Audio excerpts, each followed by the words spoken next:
大家好，欢迎来到蝴蝶飞飞。今天为大家分享一个故事。借期，溧阳镇石桥村有个叫刘远的小伙子，父母去世时，最遗憾的是没有看到刘远娶媳妇。今年刘远都快20岁了，他也非常想娶媳妇，可他实在太穷了，辛辛苦苦砍1年柴麦，仅只能糊自己的口。因此，虽然刘远相貌堂堂，身材高大，人也勤快老实，可一直没有姑娘愿意嫁给他。这天，刘远去镇上卖柴，有个姓陈的屠户看上了刘远的柴，付了钱，吩咐刘远给他送到家里去。刘远把柴送到了陈屠户家的厨房，擦了一把汗，正要走，一个约莫23、24岁，又矮又胖，眼睛小，嘴巴大，鼻子像蒜头，脸上还有2块麻雀斑的年轻妇人突然走了进来，看了刘远一眼，眼睛一亮，大大咧咧地问刘远道：“你成亲了吗？”刘远闹了一个大红脸，不好意思地摇了摇头。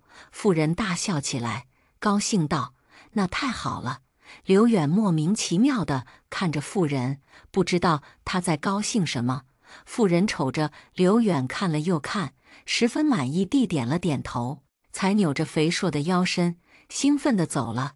第二天，刘远正要出门去砍柴，镇上有名的杨媒婆突然来了，要给刘远说媒。刘远又惊又喜。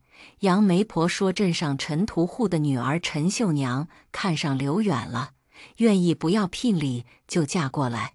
陈屠户家的女儿，刘远的脑海里立刻浮现出了那个又矮又胖的妇人。她是不是23、24岁的年纪，长得有点胖？刘远问杨媒婆：“怎么，你认识陈秀娘？那就好。”杨媒婆热情洋溢地道：“我可告诉你呀，秀娘家3个哥哥，就她一个女儿，嫁妆可不少。你娶了她，就再也不用去砍柴了，用秀娘的嫁妆买上几亩田，从此就不愁吃不愁穿了。可是她好像嫁过人了。”刘远有些结巴道。杨媒婆笑道：“没错，秀娘是嫁过一次，可是她要是没有嫁过，还是黄花大闺女，又怎么会看上你？”杨媒婆说话一点也不客气。刘远心里很不是滋味，不由得低下了头。见刘远一直没有吭声，杨媒婆又给刘远说了一通娶陈秀娘的好处，还说刘远能娶到陈秀娘，是祖上积了阴德，烧了高香，刘远最好早点答应。过了这个村，可就没有那个店了。杨媒婆走后，刘远隔壁的王大婶走了过来，问刘远杨媒婆来做什么。王大婶是个热心人，见刘远一直孤孤单单的一个人过，也很替刘远着急。刘远把杨媒婆给自己和陈秀娘说媒的事告诉了王大婶。王大婶一拍大腿，高兴道：“好呀，总算有个姑娘眼睛亮，看上你了。”刘远低声道：“不是姑娘，陈秀娘嫁过人的，她倒是不要聘礼，可她比我大，还，长得有点丑。”王大婶的笑容一下子凝固在了脸上，想了想，才说：“小远啊，咱们娶妻娶贤，模样不算什么，只要肯好好和你过日子就行。这样吧，婶子帮你去打听一下陈秀娘的为人性格，要是合适，咱们就娶了她吧，总比没有媳妇强。”刘远连忙点头。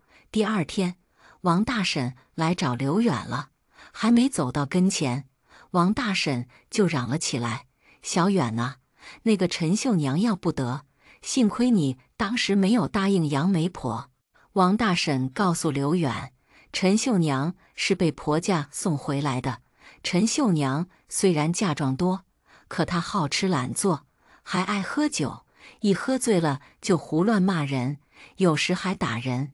喝酒，刘远目瞪口呆，还不止呀，那个陈秀娘仗着陈屠户和她的3个哥哥，连她婆婆都敢打，要不是她婆婆顶着一脸的伤，嚷着要去告她，她还不同意和离呢。王大婶道。刘元有些难过，那陈秀娘又丑又凶，还又懒又馋，可就是这样的一个人，杨媒婆还说自己能娶到她是祖上积了德，自己娶个媳妇怎么就那么难啊？这时杨媒婆来了，问刘元考虑的怎么样了。刘远不想答应，就低着头不吭声。杨媒婆很不高兴地冷哼了一声，嘀咕了一句：“叫花子还嫌米糙。”扭头就走了。杨媒婆走后，刘远垂头丧气地去山上砍柴。他虽然非常想娶媳妇，但像陈秀娘那样的，他实在没有勇气娶。时光飞逝，转眼2个月就过去了。这天，刘远从镇上卖柴回来，路过一个破庙的时候，突然听到破庙里传来一个女子撕心裂肺喊救命的声音。刘远拎起扁担，不假思索的就跑到了破庙里，一看是一个15、16岁的姑娘，被一只狼给逼得躲到了墙角，抱着头，吓得瑟瑟发抖，直喊救命。刘远惊讶极了，狼竟然跑到破庙里来了。见了刘远，狼龇着牙齿冲着刘远低嚎了几声，似乎是在威胁刘远。刘远虽然十分害怕，但让他扔下那个女子不管，他也不忍心。刘远定了定神，大吼一声，抡起扁担向着狼就冲了过去。狼大概是被吓着了，从破庙的窗子里一跃而出，往山上跑去。女子得救了，瘫软在地，大口大口地喘息着，好一会儿才平静了一些，赶紧给刘远道歉。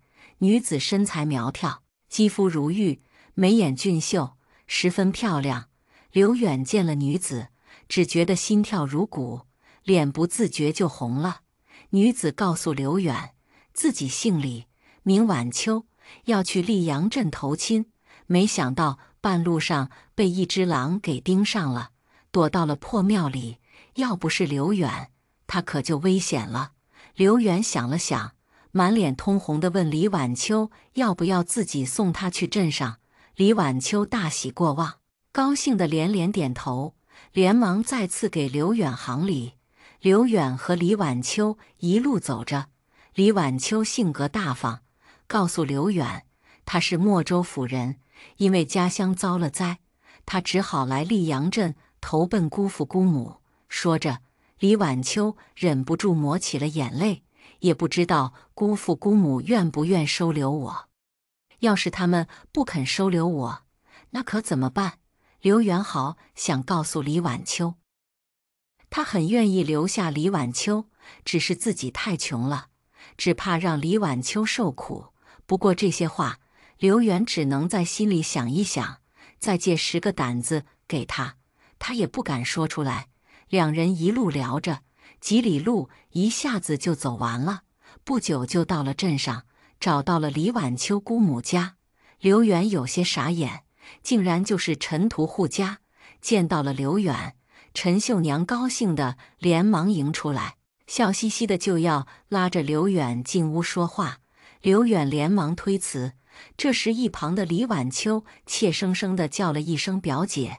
陈秀娘这才注意到刘远身边还站着一个苗条俊秀的姑娘，脸一下子就拉了下来，看都没看李晚秋一眼，很不高兴地大声道：“你是谁呀？叫谁表姐呢？我可不认识你。”李晚秋很是难堪。陈秀娘出嫁时，她和爹娘还来吃过喜酒，没想到才过去2年，陈秀娘竟然不认识自己了。表姐，我是晚秋啊，2年前我们才见面的，你不认识我了吗？李晚秋道。咦，你是晚秋呀？陈秀娘这才像是才看到李晚秋似的，勉强挤出了一个笑脸。这时陈秀娘的母亲李氏出来了，见了晚秋，十分惊讶，听到晚秋说哥哥嫂嫂都不在了，不由得抱着晚秋大哭起来。见晚秋被李氏带着进屋去了，刘远赶紧挣开陈秀娘的手，连忙走了。时间过得飞快，转眼又是2个月过去了。这天吃了晚饭，刘远正要洗漱睡觉，门突然被敲响了。打开门一看，是王大婶，背上还背着一个湿漉漉的姑娘。见了刘远，王大婶急切道：“快点救人！”刘远顾不得惊讶，连忙听从王大婶指挥去烧热水。等刘远把热水烧好，端到屋里来时，王大婶已经帮姑娘换上了刘远的衣服，让姑娘躺在刘远的床上了。刘远不好意思极了，连连摆手说使不得，一会儿等姑娘醒来，他会生气的。王大婶没好气地拍了拍刘远的脑袋：“你傻呀，这是大婶给你找的媳妇，穿你的衣服，睡你的床，有什么大惊小怪的？”刘远愣愣地看着王大婶，觉得今天晚上的王大婶和往常有些不一样。见刘远傻愣愣地站在那里，王大婶笑了，让刘远看看姑娘是谁。刘远红着脸看了姑娘一眼，发现竟然是李晚秋，不由得又惊又喜。好了，人交给你了，我也该回洞里去了。王大婶拍拍手，就要走。洞里，刘远眨巴着眼睛，以为自己听错了。王大婶一愣，随即笑道：“家里是回家里，刘远，没事可不要来找我。我到河里去救人，可累了，我要回去休息去了。”刘远更奇怪了，王大婶什么时候会浮水了？还有，王大婶到河里去救人，为何她的衣服是干的？刘远满怀疑惑地送王大婶出门。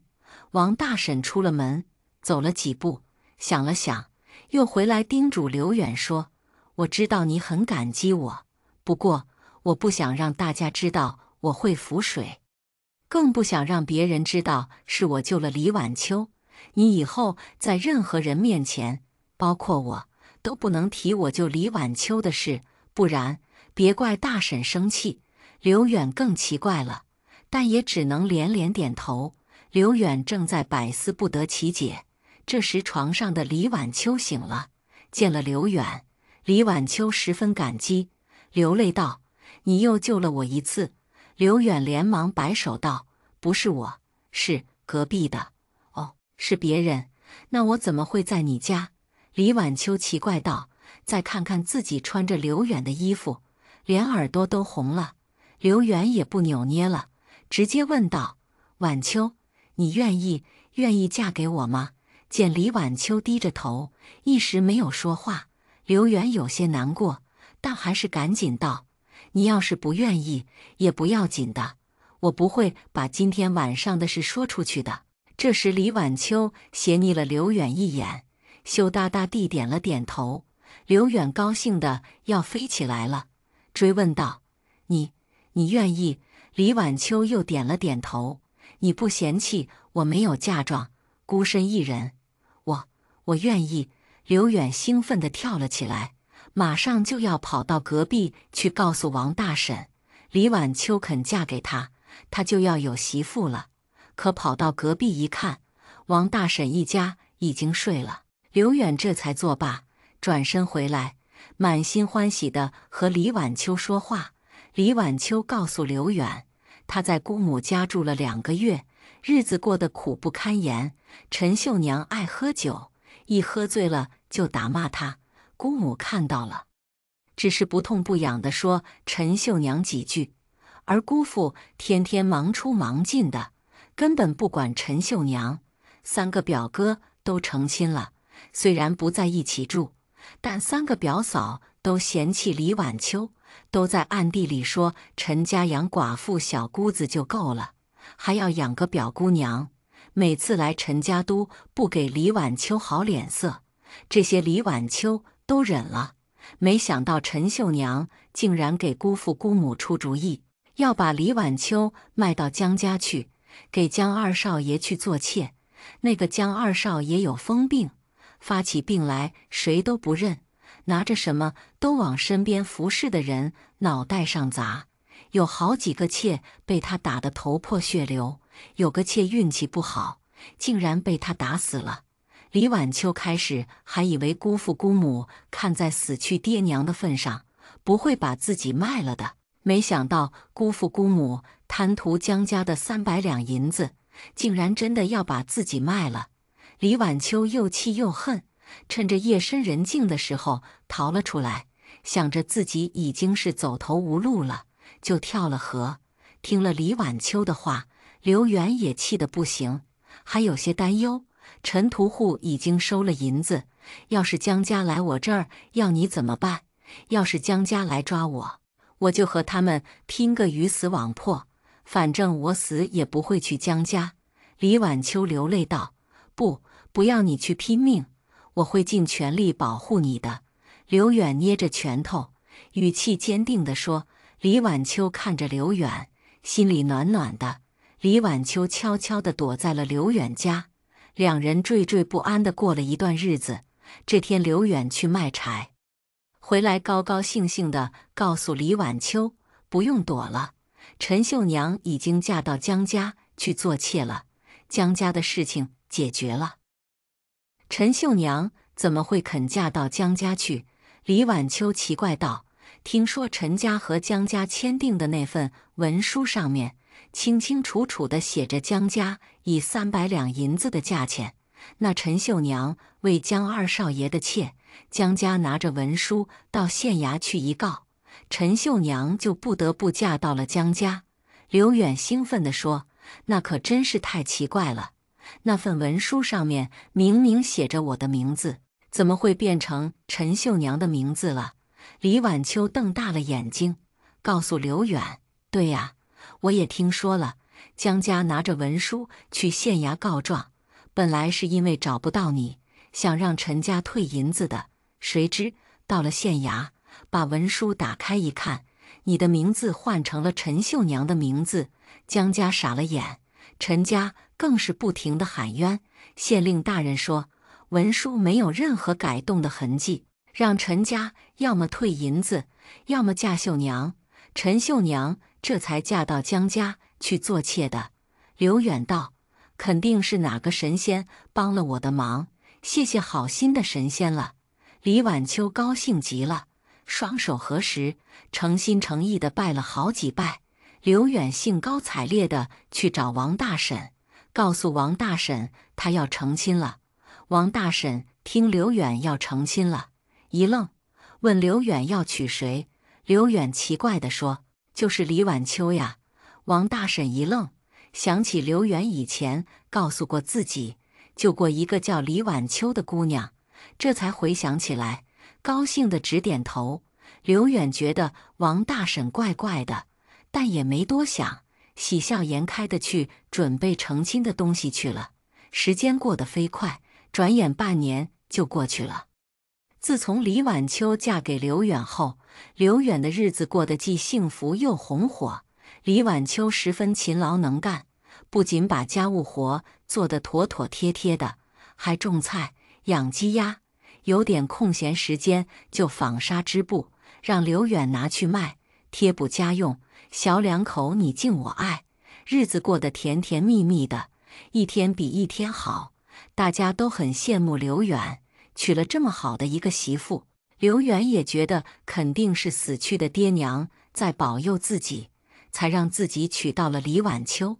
这天，刘远卖柴回来，发现李晚秋脸色煞白，不停地呕吐，吓得连忙要带李晚秋去看郎中。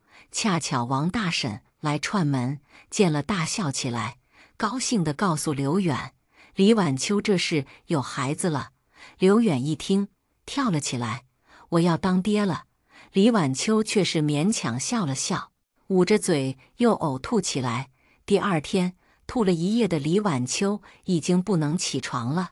刘远既担忧又心疼，找来了一辆独轮车，把李晚秋抱到了车上，送他到镇上去找郎中。王大婶羡慕极了，说刘远会疼人，媳妇怀孕呕吐也要送去看郎中。当年他怀孩子的时候，王大叔可没有这么心疼他。刘远推着李晚秋快到镇上时，突然看到路边有个老婆婆在守着一个小姑娘哭，样子凄惨极了。刘远心肠好，连忙上前问老婆婆怎么了。老婆婆一边擦眼泪，一边告诉刘远，她的孙女儿得了疾病，眼看快要死了，可她的脚崴了，背不动孙女儿，所以急得大哭。说着，挽起裤脚给刘远看。刘远一看，老婆婆的脚踝肿得老高，的确是没法走动了。再看躺在地上的小姑娘，不过5、6岁的样子，紧闭着双眼，气息奄奄的样子，真的是危在旦夕了。刘远有些为难，他想救小姑娘，可独轮车太小了，晚秋坐着都有些挤了，再把小姑娘放上去，晚秋就坐不下了，让晚秋走路去医馆。可晚秋连坐在独轮车上都很吃力了，哪里还能走路？老婆婆见刘远露出为难的样子，连连给刘远磕头，哭泣着求刘远救她的孙女儿。李晚秋也说，她可以在这儿等刘远把小姑娘送到了医馆再来接她。这时，小姑娘抽搐起来，眼睛直往上翻。刘远知道小姑娘再也耽搁不得了，连忙把小姑娘抱上独轮车，推着小姑娘就走。老婆婆把一大锭银子扔给了刘远，说是给孙女儿看病用的。刘远不禁有些奇怪，老婆婆那么有钱，为何不用银子请人把小姑娘送到医馆去？这时，小姑娘突然头一歪，吐出了几口血。刘远急了，不再多想，推着小姑娘飞跑，来到了医馆。蒋郎中给小姑娘诊脉，脸色一会儿明，一会儿暗的，半天都没有说话。刘远心里记挂着李晚秋，等不及蒋郎中的诊断了，便把老婆婆给的银子拿给蒋郎中，自己转身去接晚秋。谁知等刘远来到路边一看，老婆婆和李晚秋都不见踪影了。刘远急得大喊起来，眉头苍蝇似的四处找寻，见到一个人就问，看到一个老婆婆和一个脸色不太好看的年轻妇人吗？可大家都摇头说没有看见。刘远找了好一会，突然想起是不是有好心人把老婆婆和晚秋送到医馆去了，又连忙飞跑到医馆。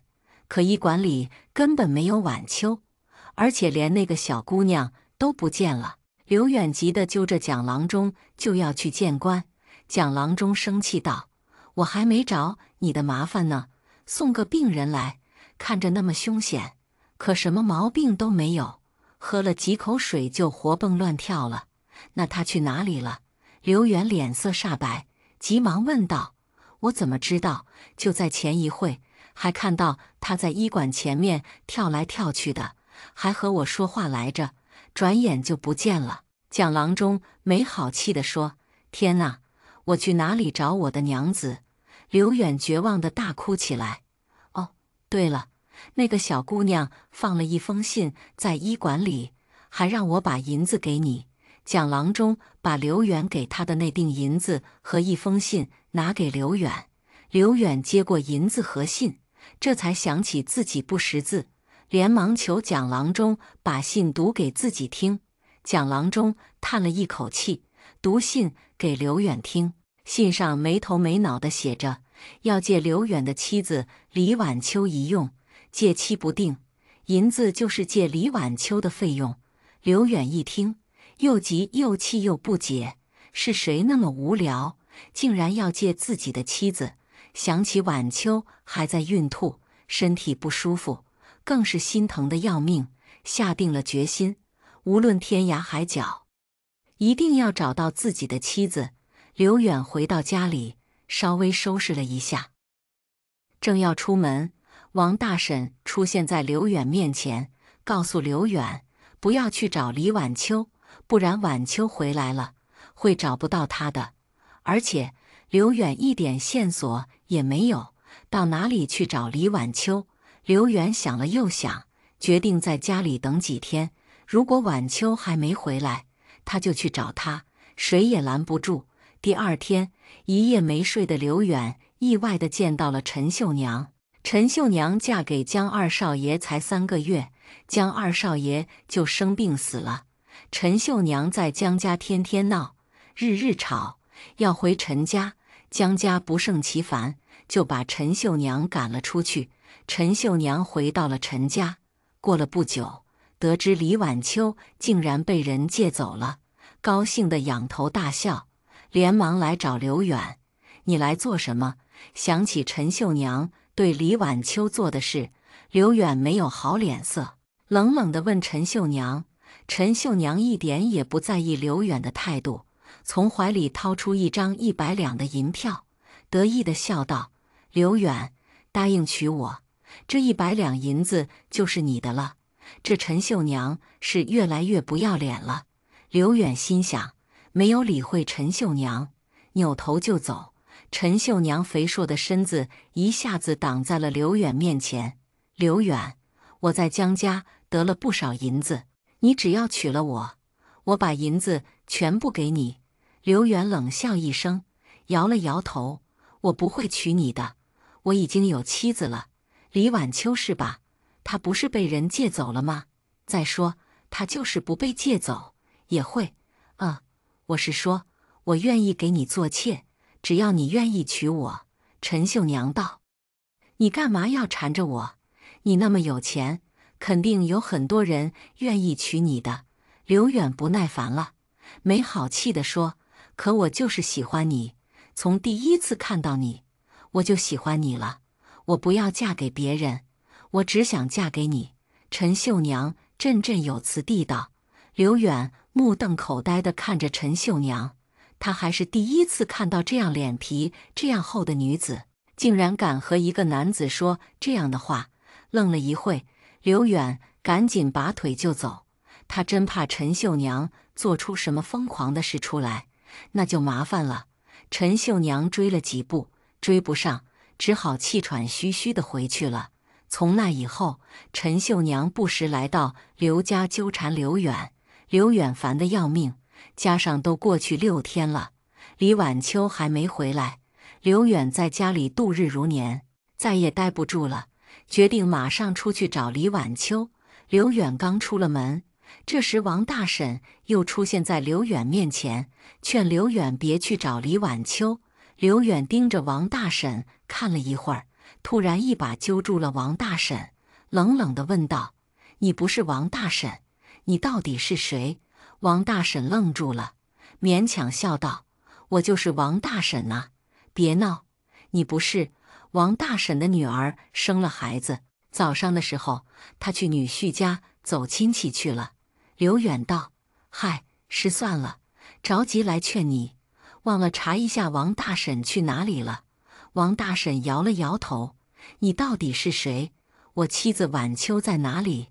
刘远恶狠狠地问道：“你先放手，我把事情都告诉你。”王大婶一扭身，化成了一个身材矮小、嘴巴尖尖的小老头，笑着对刘远道。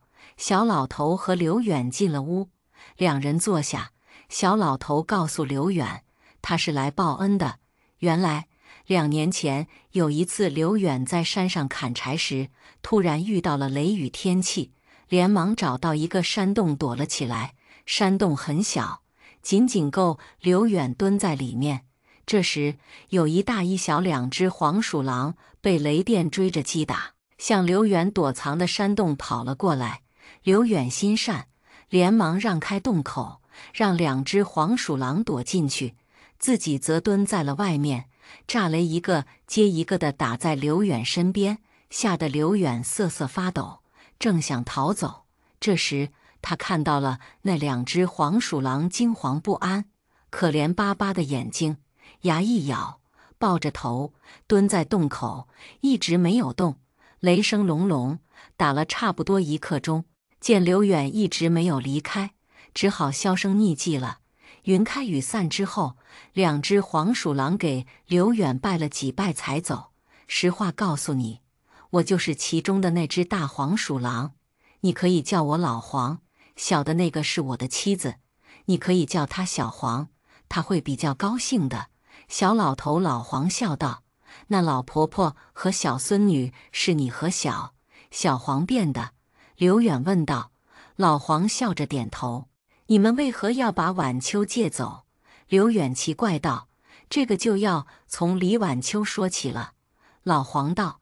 原来刘远一直娶不到媳妇，老黄小黄都替刘远着急。那天看到了李晚秋孤身一人来溧阳镇投亲，就起了心思，特地派了一只狼去吓李晚秋，让刘远英雄救美。本来想让李晚秋以身相许的，谁知傻乎乎的刘远把李晚秋送到了陈屠户家。后来李晚秋被陈家逼得去跳河，小黄便化成王大婶把李晚秋救了上来，送到了刘远这儿。老黄则去改了文书，让陈秀娘自己去了江家做妾，免了刘远和李晚秋的后顾之忧。刘远终于娶了李晚秋，两人的日子过得一天比一天好，老黄小黄都放了心。谁知陈秀娘又出幺蛾子，她一门心思想嫁给刘远，不但下药把江二少爷毒死了，还趁刘远不在家的时候，偷偷地给李晚秋下了药。陈秀娘的药是她花大价钱请高人配制的，不但让人查不出来，还没有解药。老黄小黄知道后，并没有什么把握救李晚秋，又不敢把真相告诉刘远，怕刘远伤心难过，只好把李晚秋借走。因为我们也不知道能不能救下李晚秋，只怕你不能见他最后一面，所以不想让你离开。其实李晚秋就在山上。老黄低着头，小声地告诉刘远：“陈秀娘。”刘远咬着牙，一字一句地念着这3个字，气得眼圈都红了。“你不要生气，陈秀娘的报应就要到了。”老黄赶紧安慰刘远。刘远跟着老黄来到山上一间屋子里，见到了脸色惨白、气息奄奄的李晚秋，只觉得心如刀绞，恳求老黄小黄，只要能救李晚秋，让他付出生命都行。你肯为李晚秋付出生命？那太好了，李晚秋有救了。小黄高兴道。老黄敬佩地看着刘远，让刘远跟他来。老黄带着刘远来到一个黑黢黢的洞前，让刘远闭着眼睛站在洞口，有任何动静，遇到任何危险都不能倒下，更不能离开，坚持1晚上，李晚秋就得救了。老黄交代完，他守在了刘远面前，而小黄则守在了李晚秋床前。2只黄鼠狼精都是严阵以待的样子。刘远站在洞口，闭上眼睛，不一会儿就听到有阴风在身后盘旋，开始是胫骨的冷，后来是刮骨的疼。刘远被折磨得冷汗直冒，牙齿都咬碎了，整个人摇摇欲坠，差点昏厥过去。但他只要一想到自己如果倒下了，李晚秋就没命了，就生出了无穷的勇气，咬着牙继续坚持着。好不容易天亮了，阴风终于停止了，所有的痛苦都没有了，刘远一下子就恢复如常了。这时，盘腿打坐了1晚上的老黄也一跃而起，不停地恭喜刘远，说刘远坚持了1晚上，不仅救了李晚秋，而且他和李晚秋还能活上100岁。刘远又惊又喜，连忙问老黄为何这样说。老黄告诉刘远，那个洞口是本地阴差出入的地方，他和小黄已经挡了阴差6个晚上了。昨天晚上是阴差勾魂的最后一天，刘远把洞口堵住了，阴差就不能出来勾李晚秋的魂，李晚秋就得救了。其实老黄和小黄本来准备用所有的修为去挡阴差的最后1晚的，幸亏刘远来了，有了刘远的帮助，老黄和小黄挡阴差就轻松多了。因为刘远的勇敢和坚持，让阴差怕了他。要等刘远和李晚秋100岁之后，阴差才敢来勾他俩的魂，所以老黄才会那样说的。刘远和李晚秋高高兴兴地回了家，没几天就听说陈家因为钱的事情闹得不可开交。陈秀娘脾气一上来，就给闹得最凶的二嫂下药，谁知被发现了，江家二少爷的事也被扯了出来。陈秀娘被关进了大牢，等着秋后问斩。陈家赔了不少银子给江家，败落了下来。后来刘远和李晚秋生了3个儿子，2个女儿，幸幸福福地生活着，真的直到100岁才去世。以上就是本期视频的全部内容。如果您有任何感兴趣的话题，可以在评论区留言告诉菲菲。都看到这里了，点个订阅再走吧。